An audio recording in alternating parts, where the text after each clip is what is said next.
Hello students, तो आज के लेक्चर में हम पढ़ने वाले हैं ओस्मोसिस के बारे में। ओस्मोसिस क्या है?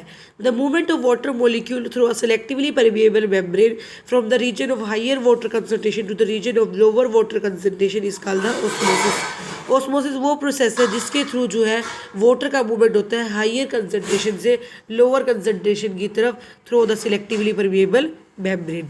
उस प्रोसेस को क्या बोलते हैं हम? ओस्मोसिस। ओस्मोसिस और डिफ्यूजन में यही डिफरेंस है कि ओस्मोसिस में किसकी रिक्वायरमेंट होती है? सिलेक्टिवली परमेएबल मेम्ब्रेन की, जबकि डिफ्यूजन में किसकी रिक्वायरमेंट होती है?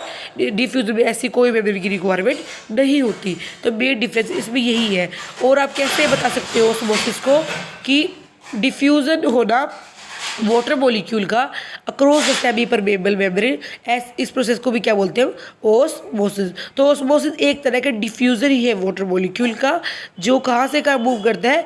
डाइल्यूट सॉल्यूशन से कंसंट्रेटेड सॉल्यूशन की तरफ। तो ओस्मोसिस आपको समझ आ गया होगा, होप सो। अब बात करते हैं ओस्मोटिक सॉल्यूशन की। ठीक है, ओस्मोटिक सॉल्यूशन का मतलब क्या है? जब हम दो सॉल्यूशन को सेपरेट कराते हैं, कि दो सॉल्यूशन अगर हम सेमी परमेएबल मेम्ब्रेन से सेपरेट करवा दें, जैसे ये दो सॉल्यूशन है, इन दो सॉल्यूशन को अगर मैं सेपरेट कर दूं सिलेक्टिवली परमेएबल मेम्ब्रेन के थ्रू, ऐसे सॉल्यूशन को क्या बोलते हैं हम? Osmotic solution. ठीक है, on the basis of concentration of solute और सोलवेंट के बेसिस पे हमने सॉल्यूशन को डिवाइड कर रखे हैं तीन पार्ट्स में। वो कौन कौन से पार्ट है वो डिस्कस करते हैं। सबसे पहला सॉल्यूशन होता है आइसोटोनिक सॉल्यूशन, हाइपोटोनिक सॉल्यूशन और हाइपरटोनिक सॉल्यूशन। सबसे पहला सॉल्यूशन है आइसोटोनिक सॉल्यूशन। आइसो का मीन्स क्या होता है? सेम। वो सॉल्यूशन जिनके अंदर जो है सोल्यूट की कंसंट्रेशन क्या होती है? सेम रहती है, उन सॉल्यूशन को हम क्या बोलते हैं? Isotonic solution. देखो जैसे ये डायग्राम है, इसमें देखो बाहर जो है सोल्यूट की कंसंट्रेशन क्या है? सेम है। ऐसे सॉल्यूशन को क्या बोलते हैं? Isotonic solution. 0.9% of the salt solution is isotonic solution to the human cell. ठीक है, 0.9% जो सोल्ट का सॉल्यूशन होता है, अगर उसके अंदर हम सेल को डाल दें तो कोई भी सेल के अंदर जो शेप चेंज वो नहीं आएगी, क्योंकि वो कैसा सॉल्यूशन है? आइसोटोनिक सॉल्यूशन है। तो अगर आइसोटोनिक सॉल्यूशन के अंदर हम सेल को प्लेस करा दें तो उसके अंदर कोई चेंज नहीं आएगी, क्योंकि दोनों के अंदर सोल्यूट की कंसंट्रेशन क्या है? सेम है। वाटर की कंसंट्रेशन क्या है? सेम है। तो कोई मूवमेंट नहीं होगी। ऐसे सॉल्यूशन को क्या बोलेंगे? Isotonic solution. नेक्स्ट सॉल्यूशन है हमारा हाइपोटोनिक सॉल्यूशन। अगर दो ऑस्मोटिक सॉल्यूशन में से एक सॉल्यूशन की जो सोल्यूट की कंसंट्रेशन है वो दूसरे की सॉल्यूशन से कम है, तो ऐसे सॉल्यूशन को क्या बोलते हैं हम? Hypotonic solution. हाइपोटोनिक सॉल्यूशन के अंदर अगर हम सेल डाल दें तो क्या होगा? सेल में जो है, आपको पता है हाइपोटोनिक सॉल्यूशन में क्या ज़्यादा है? वाटर की ज़्यादा है, और सोल्यूट की कंसंट्रेशन क्या है? कम है। वाटर बाहर ज़्यादा है, वाटर की अमाउंट बाहर क्या है? हाई, और सेल के अंदर क्या है? लो। आपको पता है मूवमेंट क्या होता है? हाई से लो। तो वाटर कहाँ से कहाँ जाएगा?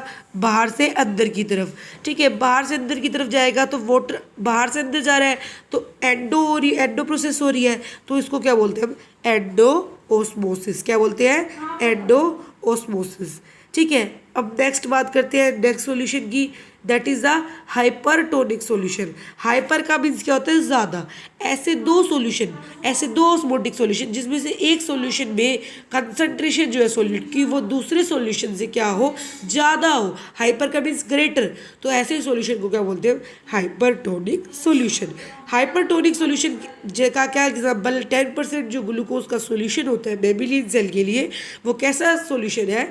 Hypertonic solution. अगर हम सेल को प्लेस कर दे हाइपरटोनिक सॉल्यूशन के अंदर, आपको पता है हाइपरटोनिक सॉल्यूशन देखो जैसे ये बाहर दिखा रखा है, इसमें सोल्यूट की कंसंट्रेशन क्या है? हाइपर में ज़्यादा है, और अंदर क्या है? सेल के अंदर सोल्यूट की कंसंट्रेशन कम है।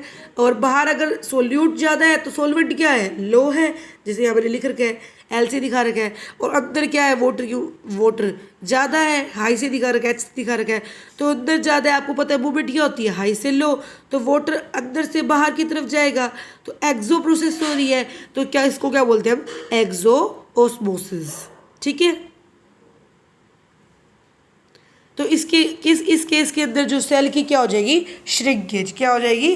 श्रिंकेज। जबकि जो हाइपोटोनिक सॉल्यूशन है उसके अंदर क्या हो जाएगा? सेल क्या हो जाएगा हमारा? बर्स्ट हो जाएगा।